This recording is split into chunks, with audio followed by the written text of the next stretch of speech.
Assalamu alaykum hörmətli görürmənlər. Şərq Türkistan avazının gündəlik xəbərlərini görüşünüzü qarşı alırıq. Tövəndə diqqətinizə xəbərlərimizin təfsili məzmunları olsun.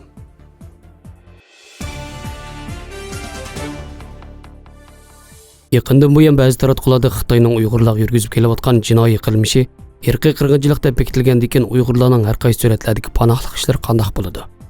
Uyg'urlarmi Hong Kongliklarga o'xshash panohlik berish siyosatidan bahramand bo'la olamdi degan masala muhokama qilinishga boshlagan. 11 fevral So'p China to'g'rida Uyg'urlarga panohlik berish nomli bir maqola e'lon qilingan bo'lib, Uyg'urlarni qo'g'dash to'g'ri ish bo'lib qolmay, balki u nihoyat yaxshi siyosiy strategiya degan nuqta yoritib berilgan. Bu maqolada mundaq deyilgan: nihoyat ro'shanki Uyg'urlar tasavvur qilg'isiz zulmga uchirdi. Ammo Amerika hukumatining ayblashlari Uyg'ur va boshqa oz sonli millatlarga hech qanday yordam bermadi. Xitoyning maqsadi shu edi. Uningdan boshqa Amerikaning yaqinda Xinjiangdagi ba'zi korxonalarga cheklim qo'yishimi Xitoyning Uyg'urlarga yurgizib kelayotgan siyosatini o'zgartirmadi. Shunga Bayden hukumati ishni yaxshi qilib, Uyg'urlarni darhol qanot ostiga olsa bo'ladi. U ma'muriy buyruq e'lon qilib, hozir Amerikada yashayotgan Uyg'urlarga panohlik berib, ularni Amerikada mangulik tura oladigan salohiyatga erishtirish kerak. Bu Uyg'urlarning soni 1500 dan 5000 gacha bo'lib, ular Xitoyning har turli tahdidlariga duch kelyapti. Bu maqolada ko'rsatilishicha 1989-yildagi Tiananmen voqeasidan keyin 1992-yili Bosh hukumatining turtkisi bilan Amerika Davlat Majlisi Xitoy o'quvchilarini qo'g'dash qonunini ma'qullagan bo'lib, 50 ming Xitoy o'quvchisiga yeshil karta taqib bergan. Bugungi kunda Bayden hukumati Amerika yangi davlat majlisini bu ishga harakat qo'llashga safarbar qilishi mumkin ekan. Yana Uyg'urlarni chet ellik musofirlar bahramand bo'lgan turlardan bahramand qilsa, shundaqla ularni insonparvarlik nuqtasidan alohida ko'ngil bilishga tegishli kishilar deb bekisi bo'ladi ekan. Bundaq bo'lganda chet elda turayotgan Uyg'urlarmi Amerika fuqarosi bo'lishga iltimos suna oladi ekan. Hozir chet elda yashayotgan ko'pincha Uyg'urlarning ahvoli Amerikadagi Uyg'urlarning ahvolidan qiyin va xatarlik. Amerika Xalqaro din erkinlik komiteti 10 fevral guvohlik yig'ini o'tkazib, xalqaro musofirlar vaziyati, Amerikaning musofirlar siyosati, musofirlik qabul qilish, siyosiy panoh tilguvchilarning rasmiyat ishlarida saqlanayotgan masalalar to'g'risida ko'chmanlar tashkilotlarining sobiq Amerika hukumat amaldorlarining taklif fikrlarini anglagan. Diniy ziyonkashlikdan qochgan musofirlar nomli guvohlik berish yig'inida Amerikaning musofirlarni qabul qilish programmasiga Uyg'urlarning mudoxil qilinishi, Uyg'ur siyosiy panoh tilguvchilarining rasmiyatlarining tezlatilishi talab qilingan.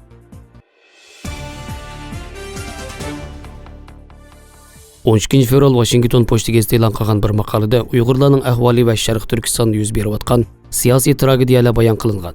Hamda nurg'un davlatlarning Sharq Turkistonda yuz berayotgan irqiy qirg'inchilik va insoniyatga qarshi jinoyatlarga kuchli inkas bildirmayotganligi ta'kidlanib, Amerika Tashqi ishlar ministrligi fevral oyida Xitoyning Uyg'urlarga ipogan harakatini irqiy qirg'inchilik deb ataganligi, Amerika yana Sharq Turkistonda ishlangan ammo majburiy emgak bilan chetishliq bo'lgan mallarni import qilishni cheklaganligi, ko'plagan g'arb davlatlari Xitoyning Sharq Turkistondagi siyosatini ayblaganligi, Angliya mu fevral oyida Xitoyga besim qilib, Birlashgan Davlatlar Tashkilotidan Sharq Turkistonga tekshirish atirda avatishni talab qilganligi, Yevropa parlamenti o'tgan yil dekabr oyida Xitoyning Sharq Turkistondagi majburiy emgak siyosatini tanqidlaganligi.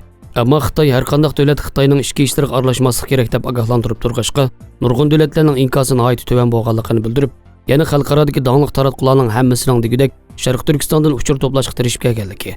Angliya BBC taratqusi lagerlarga so'langan Uyg'ur ayollarining inson qalbidan chiqqan xurliqlarga uchirganligini xabar qilganlik uchun Xitoy radio televiziya idorasi tomonidan cheklanganligi va yangi yillik anglitish planini qabul qilmaganligini tilga olib, Amerika Tashqi ishlar ministrligi bayonotchisi Ned Price 11 fevral bu vaqt so'z qilgan.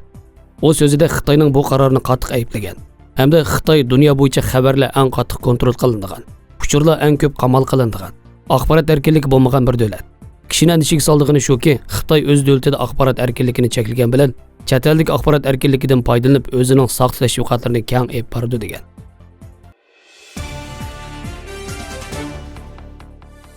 Yaqinqi yillardan buyon Xitoy Mekong daryosining ustunki yaqinida to'sma yasab, suv elektr stansiyasini qurib, tovanki yaqinidagi Mekong daryosining davlatlik tabiiy muhiti, elektr energiyasiga tahdid etib kelmoqda.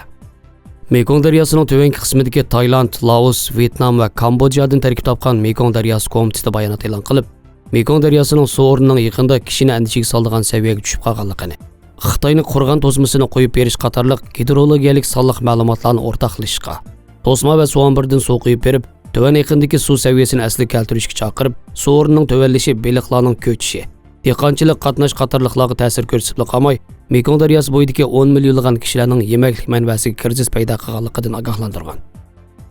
Olma kundalik gazetining xabari qaraganda Xitoy Kompartiyasi Mekong daryosining ustungi qismida to'sma yasab, o'z oldiga suv elektr stansiyasi qurib, Mekong daryosining suyini cheklab, suv manbasini kontrol qilib olganligi, niqoblangan shaklda töven iqindagi nurg'un davlatlarning ekologiyalik hayotlik manbasini kesib tashlaganligini bildirgan.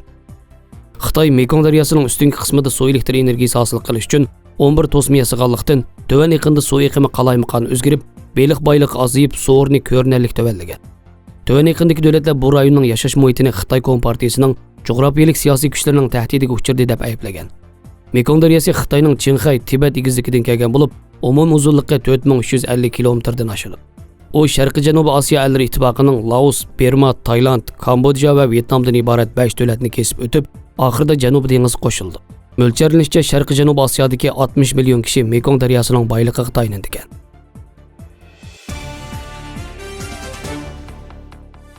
Uyqu to'solg'usi yashanganlarda intayin umumlashgan hodisa bo'lib, tadqiqotlarda ko'rsatilishicha, yashanganlarning bu kasallikka giribtor bo'lish nisbati 60% yetadi ekan. Uyqu to'solg'usi deganimiz har xil sabablar tufaylidan kelib chiqqan uyqudan uyg'onish ritmidagi qalaymiqallashish, uyqu sifatidagi normalsizlik, shundaqla uyqu harakatidagi normalsizlik qatorliq kelinkilik yig'indi kasallik alomatini ko'rsatadi. U bir cho'ng turdagi uyqu bilan munosabatli kasallik bo'lib, necha 10 xil kasallikni o'z ichiga oladi. Buning ichida eng ko'p uchraydigan uyqu to'solg'usi uyqusizlik va uxlaganda nafas to'solg'iga uchrash. Yashanganlarning asalla uyqu to'solg'usiga uchrashida asosli tövandagi omillar bor. Birinchi, biologik soatda o'zgarish yuz berish. Yoshning cho'ng'ayishiga ergishib badandagi o'stirgich hormonning ajrilib chiqishi ozaydi va badanning melatonin ajratib chiqarishi tuvallaydi. Odamning uxlash andisidimi o'zgarish bo'ladi. Ko'p qism yashanganlarning biologik soati oldiga suriladi. Ularning ko'pinchisining kechqurun soat 6-7 larda uyqusi keladi. Sahar soat 3-4 larda uyg'onib ketadi. Buning bilan uyqu qalaymiqallashib, tangponliq buziladi. Ikkinchi, badandagi energiyaning xo'rishi ozlaydi. Yashanganlar asosan pensiyaga chiqqan bo'lg'ishqa jismoniy emgak qilishning hojati yo'q. Badandagi energiyaning xo'rishi ancha cho'ng bo'lmagan holatda og'riqlik his qilmaydi. Oson uyqusi kelmaydi. Bo'libmi tushlik uyqusi bor yashanganlar kechda texim uxlayolmaydi. Uchinchi, kasallik yoki dori aks ta'sir ko'rsatadi.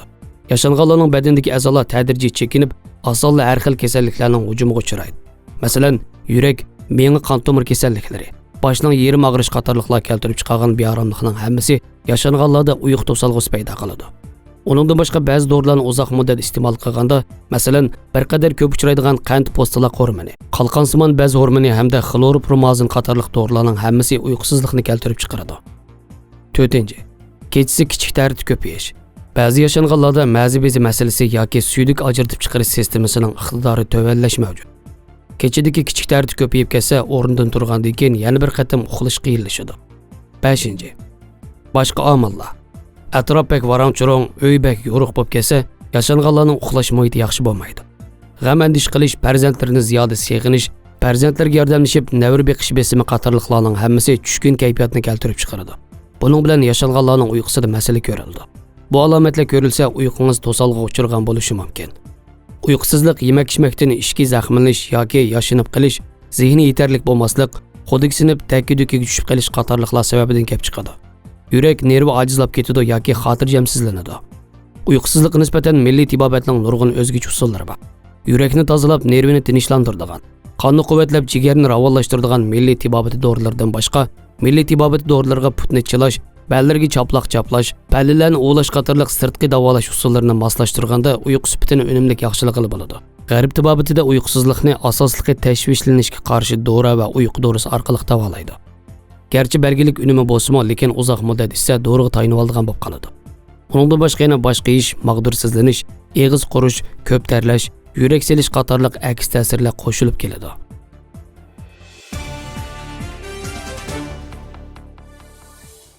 Xabarlarimizni ko'rganingizga rahmat. Ko'rishgacha omon bo'linglar. Xayr xo'sh, Allohga omonat.